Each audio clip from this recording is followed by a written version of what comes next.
Shalom, shalom. Je reviens. Gloire à Dieu. Le Seigneur est magnifique. Shalom, shalom. Gloire à Dieu. Gloire à l'Éternel. Shalom, shalom, bien-aimé. Dieu est bon, Dieu est magnifique. Dieu est vivant. Donc j'avais coupé parce que j'étais dans un deuil. Mais là j'entre. Bien-aimé, j'entre chez moi. Et nous allons continuer à parler de réputation. Donc la réputation, bien-aimé, c'est quelque chose de très très important. Je parlais tout à l'heure de réputation. S'il y a quelqu'un qui m'entend, s'il y a quelqu'un qui me suit, s'il y a quelqu'un qui est en ligne, gloire à l'Éternel. Nous disons merci Père, le Dieu d'amour, le Dieu de compassion. Toi qui règnes et toi qui donnes la vie, toi qui pardonnes des péchés de l'humanité, toi qui changes l'homme. Bien-aimé, Dieu change l'homme. L'homme qui veut changer. Parce qu'il y a des hommes, il y a des êtres humains, ils ne veulent pas changer. Il y a des hommes, ils veulent continuer à être tels qu'ils sont. Mais c'est important, bien-aimé, que tu changes de caractère, tu changes de façon de vivre, tu changes de façon d'être. C'est très important, l'homme il doit changer. Change aujourd'hui, bien-aimé.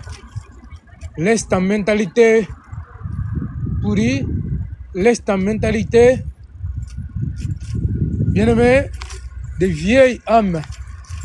Reçois la mentalité nouvelle. Et c'est très important, puisque Dieu veut que nous changeons. Dieu veut que tu changes de mentalité, tu changes de façon de vivre. Dieu veut que tu changes de ta nature pécheresse. Bien-aimé, Dieu est bon. C'est lui qui veut que tu changes. C'est important de changer de mentalité, de changer de vie.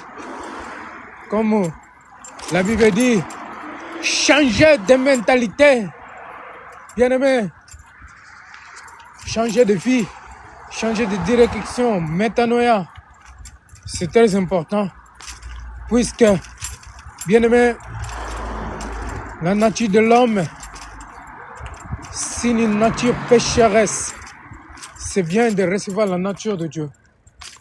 Puisque la nature de Dieu, c'est la vie. Et la nature de l'homme, c'est la mort. Alors, tu veux continuer à vivre dans la mort ou tu veux continuer à avoir la vie en Jésus-Christ? C'est toi de choisir, bien-aimé, puisque la Bible dit dans l'Ézéchiel que Dieu nous a donné le pouvoir, nous a donné deux chemins, le chemin de la vie et le chemin de la mort. C'est l'homme qui doit choisir. Je veux vivre, alors j'ai accepté Jésus-Christ comme mon Seigneur Sauveur et je fais sa volonté. Je ne veux pas vivre, donc je vais continuer à vivre ma vie. Bien-aimé, mais sachez-le que si tu veux continuer à vivre ta vie de pécheresse, ta vie de misère, ta vie d'ignorance, ta vie, ce que tu vis dans ta vie charnelle, bien-aimé, ça ne te servira à rien du tout. Tu vas aller à la perdition. Bien-aimé, j'ai entendu un témoignage d'un couple qui était mort dans l'accident et qui sont décédés. Ce couple, leur enfant, c'est compliqué parfois de comprendre les choses spirituelles. Oh, les choses, ce que beaucoup de personnes écrivent dans ces témoignages que les gens s'écrivent dans le Facebook. Mais j'aimerais dire à quelqu'un que ce couple, ils étaient accidentés, ils étaient des chrétiens, et leur enfant, il était à fond. Il était vraiment un chrétien qui était à fond, mais sauf qu'il n'a jamais parlé à ses parents, à son père, à sa mère, comment vivre la vie chrétienne. Il y a beaucoup de personnes qui pensent qu'avoir la vie chrétienne, ça suffit de dire que non, je suis chrétien, je vais à l'église, ça m'arrête là, Parfois, je lis la Bible de temps à autre. Parfois, je mets une musique chrétienne. Parfois, je peux parler à mon voisin que je suis chrétien, tout ça. Les gens ils pensent que c'est ça la vie chrétienne. Au contraire que non. Bien aimé, la vie chrétienne, ça se vit. Donc, quand je parle de vivre la vie chrétienne, c'est comme ceux qui vivent dans le monde. Ils sont au fond, ils sont au fond, à fond. Donc, ceux qui sont dans le monde, ils vont dans les boîtes de nuit, ils font tout. Ils boivent de l'alcool, ils ramènent des copains, des copines. Donc, ils ramènent même parfois des chrétiens. Ils trompent les chrétiens pour les ramener dans le mauvais chemin, tout ça. Pourtant, il y a des chrétiens qui disent qu'ils sont des chrétiens, mais c'est eux qui... donc les païens, c'est eux qui les font sortir dans le christianisme ou dans la vie chrétienne pour devenir des païens. Donc c'est vraiment dommage ce que nous voyons aujourd'hui. Pourquoi? Parce qu'en réalité, les chrétiens, ils sont très ignorants. Ils ignorent la vie chrétienne. Parce que les gens ils pensent que, selon ce qui est écrit dans la Bible, Jean 3, 16, qui dit a tellement aimé le monde et qui a envoyé son Fils unique afin que quiconque croit en lui, qui ne périsse pas mais qui ait la vie éternelle. Et les gens pensent qu'ils s'arrêtent là. Non, mais la Bible, c'est pas seulement un verset que nous devons comprendre, que nous devons écouter, mais nous devons lire toute la Bible, de Genèse, Apocalypse, nous devons les comprendre. Pourquoi? Parce que les Écritures, ils sont là pour qu'ils puissent nous instruire et qu'ils puissent nous enseigner, nous éduquer comment vivre la vie spirituelle. C'est pas seulement dire que non, moi je suis chrétien et je m'arrête là. Non, bien aimé, la vie chrétienne, c'est une vie de vivre en profondeur avec Dieu. C'est une vie d'avoir une vie de profondeur, une vie de consacration avec Dieu. Vous voyez? Donc c'est ça la vie chrétienne. Et la vie de consacration, il n'est pas seulement doué aux apôtres, aux prophètes, aux pasteurs. Non, il y a même des pasteurs qui ne se consacrent pas, puisqu'il y a des pasteurs qui travaillent jusqu'à dimanche. Ils travaillent de lundi à dimanche. Donc, comment cet pasteur il va avoir le temps de consacrer? Parce qu'il y a même beaucoup de pasteurs qui ne savent pas qu'est-ce que ça veut dire la consacration.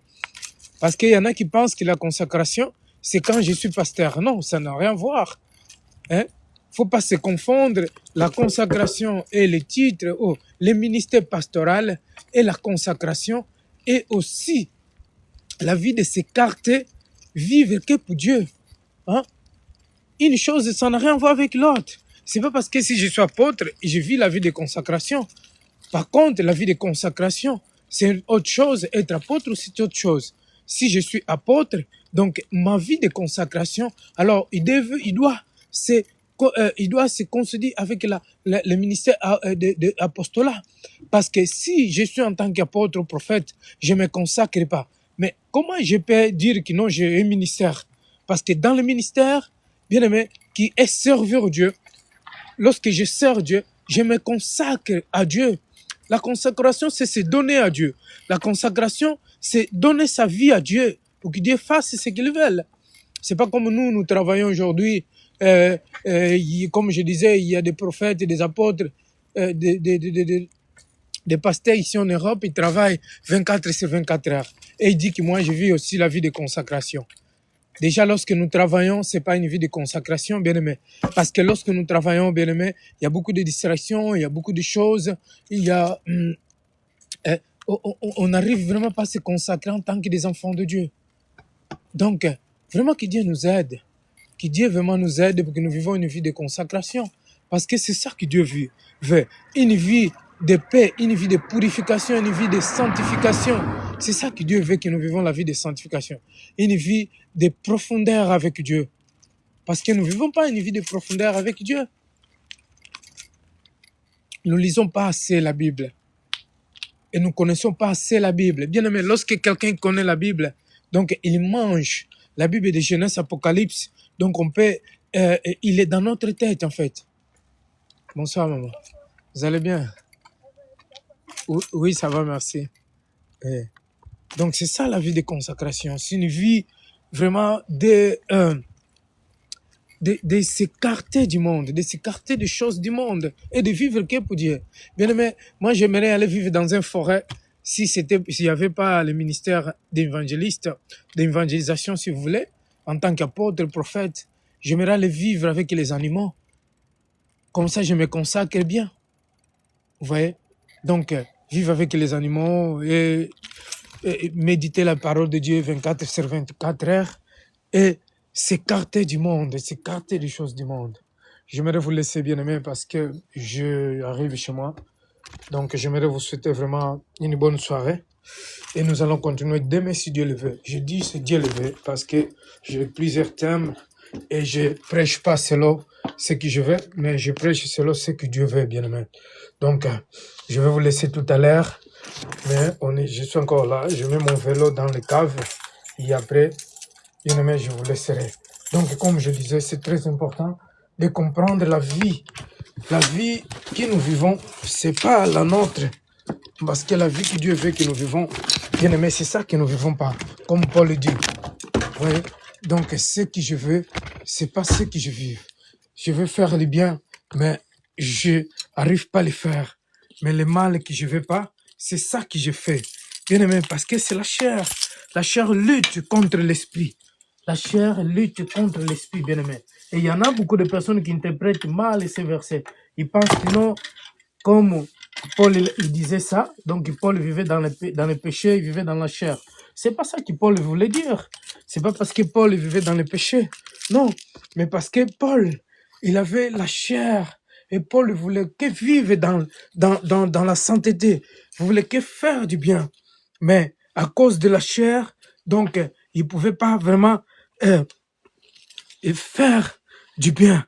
Il pouvait pas faire du bien 100% comme lui, il voulait faire. C'est ça que Paul voulait dire, bien-aimé. Et il y en a beaucoup de personnes qui pensent que Paul voulait dire qu'il vivait dans le péché. Paul voulait dire que non, il ne pouvait pas faire la volonté de Dieu. Non, c'est pas ça, bien-aimé.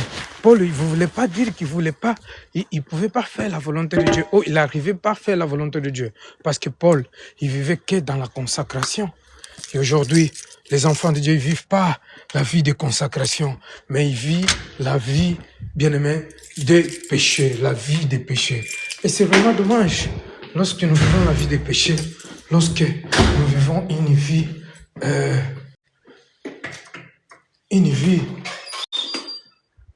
pécheresse, lorsque nous vivons une vie qui plaît pas Dieu.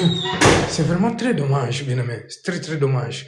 C'est pour cela que j'aimerais dire ta réputation. Qu'est-ce que tu penses de toi? Hein? Comment les gens ils pensent de toi? Quel est le témoignage que tu as lorsque tu es avec les amis, lorsque tu es au travail, lorsque tu es dans ta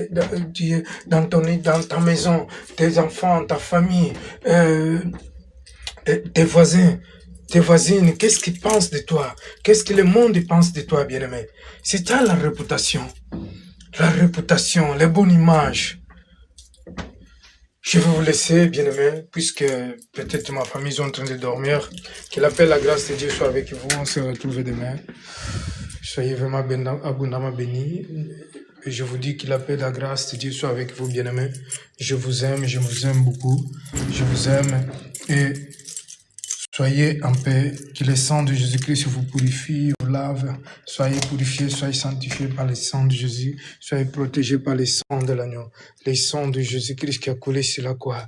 Bien-aimé, je te bénis et je te dis que le Seigneur Jésus-Christ te protège.